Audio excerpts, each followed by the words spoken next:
তিনটা মানুষ এই গরমের মধ্যে, এখন টেম্পারেচার প্রায় কত 40, 41 বা 39 ডিগ্রি সেলসিয়াস তাপমাত্রার মধ্যে এই পাট ক্ষেতের মধ্যে তারা কি করতেছে।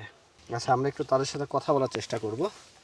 এই পাট ক্ষেতের মধ্যে আপনারা এত গরমে কি করতেছেন? পাট খেতে নিয়ে লাগতেছে যে পাট ক্ষেত নিয়ে আসছেন এই গরমের মধ্যে। এই কারণ গরমে কারেন্ট তো- চলে গেলে আমরা একটু ঘরের মধ্যে থাকতে পারতেছি না, একেবারে হাঁপাইতে হাঁপাইতে জিব্বা বাড়ায় যাচ্ছে আড়াই হাত। আর আপনারা এই গরমের মধ্যে তিনটা আমরা এখন মানুষ কি করবো কোন করাই লাগবে, না করলে পরে অভিনয় না চলবে নি। কেন? এ না করলে পরে তো বোনা যাবে নি, পাটে তো শক্তি পাবি না নে। তাই হ্যাঁ, এই গরমের মধ্যে পাট নিয়ে যেতে হবে। ঠান্ডার সময় নিয়ে আনা যায় না? সন্ধ্যে সময় নিলে হয় নাহি, ঠান্ডার সময়, সন্ধ্যা না, ঠান্ডার সময় তো ঠান্ডার সময়। নিলে হবে না। কেন হবে না? হবে না, এতখানি বুই এক পাইকে বুই হয়। তাই হ্যাঁ, মূলত কি বাঁচতেছেন? এটা ছোট পাট উঠে দিচ্ছি।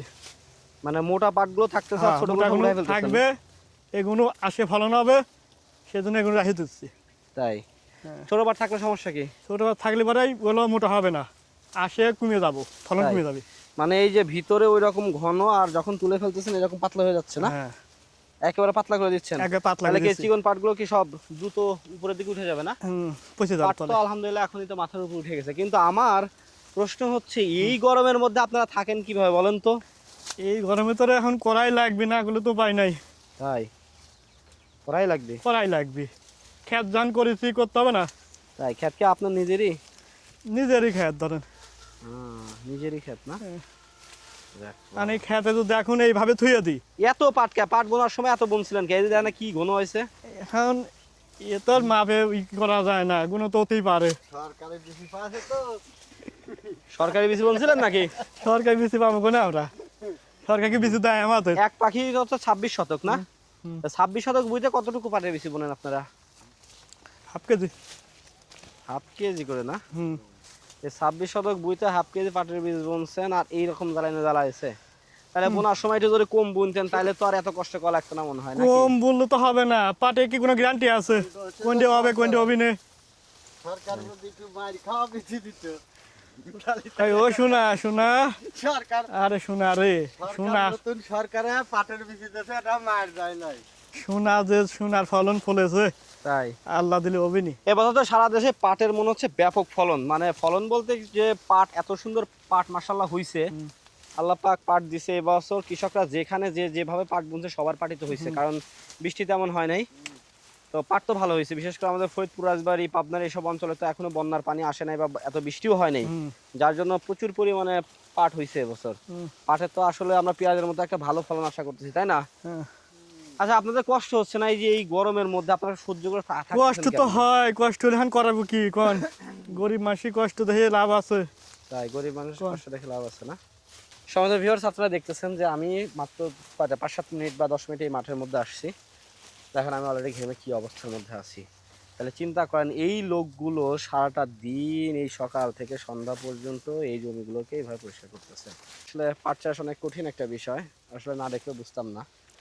শুধু এইটাই না, এখনো পাট কাটা বাকি, পাট জাগ দেওয়া, ধোয়া, শুকানো, অনেক পরিশ্রম। পাট চাষে কিন্তু প্রচুর পরিশ্রম হয়। তারই ছোটোখাটো একটু প্রমাণ আপনারা দেখতেছেন যে এই সর্বোচ্চ মানে মানুষ বাইরেই থাকতে পারতেছে না, আর এই ব্যক্তিগুলো দেখেন ঘেমে কি একটা সিচুয়েশনের মধ্যে আছে। এরা এই সারাটা দিন এই পাটের জমির মধ্যে কাজ করতেছে। যাই হোক, আপনারা নিজেদের দিকে খেয়াল রাখবেন, একটু গ্লুকোজ, স্যালাইন এগুলো খাবেন। একবারে এইভাবে থাকলে ঘামতে ঘামতে শরীরের মধ্যে একটা পানি শূন্যতা চলে আসলে কিন্তু আবার অবস্থা খারাপ হবে। এই দিকে অবশ্যই খেয়াল রাখবেন, পর্যাপ্ত পরিমাণে পানি খাবেন, আর একটু ঘন ঘন রেস্ট নিন। আমি তো থাকতে পারতেছি না, আপনারা কিভাবে কাজ করতেছেন সারাদিন এখানে আল্লাহ পাক জানে। রেস্ট তো নি, রেস্ট নিলে তো হবে না, রেস্ট নেওয়াই লাগবে একটু, হালকা আর পাতলা এগুলো যায়নি। তো প্রচুর ঘাস হয়েছিল না? এই যে এগুলো ঘাস না? ঘাস মারা গেছে। সব ঘাসে মরে যাচ্ছে তো। সব ঘাস মরে গেছে? হ্যাঁ, মরে যাচ্ছে, একটা গাছও থাকবে না। শুধু পাট বাইছে দিলে পাট হয়ে যাবে। হুম। দেখেন এই হচ্ছে গ্রাম বাংলার কৃষকদের জীবন। হিসাব করেন, আবার এই পাটের মাঠের মধ্যে বলে চুলকায়। যাদের অ্যালার্জির সমস্যা আছে তারা এইভাবে কাজ করতে গেলে কিন্তু একবার চুলকা অবস্থা খারাপ করে ফেলে। তাদের আবার অ্যালার্জি বড়ি খাওয়া লাগবে। অ্যালার্জির বড়ি হুম। না খেলে এটা কেমন কোন না? খাতুরি? আপনি কি অ্যালার্জি বড়ি খেয়ে আসেন? আমি খাইনি, আমার ভাই খায়, আমার আল্লাহ দিলে পরে আপনার অ্যালার্জি কম? কম। হ্যাঁ।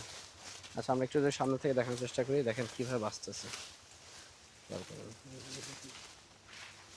এই চিকন পাটগুলো বেছে বেছে। ও শোনা, ও শোনা, কবে বড় হবা গো শোনা, আর কবে কাটবো তোমার? তাই এই দেখেন পিছনে পাটটা কিন্তু ফাঁকা করে দিচ্ছে, অর্থাৎ এখন পাটটা ফাঁকা হয়ে যাওয়ার কারণে এখানে আলো বাতাস পৌঁছাবে পর্যাপ্ত পরিমাণে, এবং এই পাটগুলো খুব দ্রুত মোটা হয়ে আস্তে আস্তে আরও বড় হয়ে যাবে। এক একটা পাট 10 হাত 12 হাত করে লম্বা হয়। আমরা কৃষকদের নিয়ে কাজ করি, কৃষকদের পাশেই থাকার চেষ্টা করি, কৃষকদের দুঃখ দুর্দশা আমরা সবসময় উঠায় ধরার চেষ্টা করি। আসলে কৃষকরা যদি ফসলের ন্যায্য মূল্য পায় তাহলে কৃষকের এই পরিশ্রম, এই হাড় ভাঙা কঠোর খাটুনি যেটাকে বলা হয়, এই হাড় ভাঙা পরিশ্রম কৃষকের সার্থক হবে, কৃষক একটু শান্তিতে ঘুমাইতে পারবে। তো সকলের দৃষ্টি আকর্ষণ করছি, অবশ্যই কৃষক যাতে ফসলের ন্যায্য মূল্য পায় সেদিকে আপনারা সদয় দৃষ্টি দেবেন, এবং কৃষকদের দিকে আপনারা সবসময় কি খেয়াল রাখবেন, তাই তো? হুম। সবাই ভালো থাকবেন, আসসালামু আল্লাহ হাফেজ। আলাইকুম। তাহলে কাজ করেন, হ্যাঁ? আল্লাহ হাফেজ, ঠিক ঠিক আছে। আছে, আল্লাহ হাফেজ। আসি, আমি আর থাকতে পারতেছি না। আপনারা এত সময় দেখলেন যে আসলে আমরা দেখানোর চেষ্টা করলাম যে কৃষক কি পরিশ্রম করে। দেখেন একটা পাটের মাঠে সারাটা দিন, মাথার উপরে সূর্য, চারিদিকে পাটের গাছ, মাঝখানে বাতাস বলতেই নেই। আমি আস্তে আস্তে ঘেমে আমার অবস্থা কি হয়েছে। সারাটা দিন এই কৃষকরা এখানে কাজ করতেছে।